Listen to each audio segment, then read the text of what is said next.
میں شکریہ ادا کرتا ہوں شودا فورم کا، جنہوں نے مجھے آج یہاں انوائٹ کی،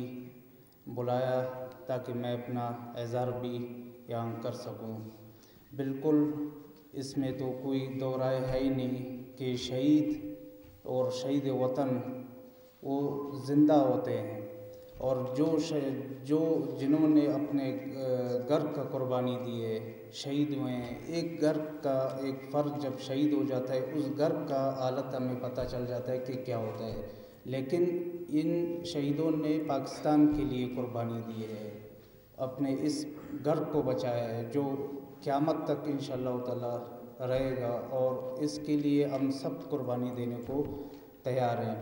باقی میں انشاءاللہ سی ایم صاحب سے بھی یہ ریکویسٹ کروں گا کہ جو بھی شہداء کی جو فیملی ہیں، ان کے لیے ہیلتھ فیسلٹیز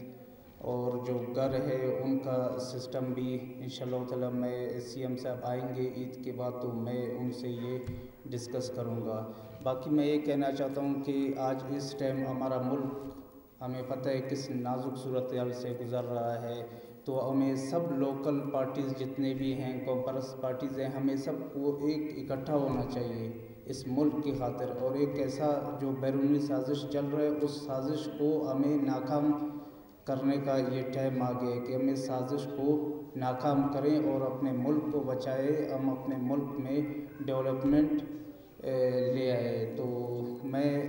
آپ لوگوں کا شکریہ ادا کرتا ہوں کہ آپ لوگوں نے مجھے انوائٹ کی۔ Thank you.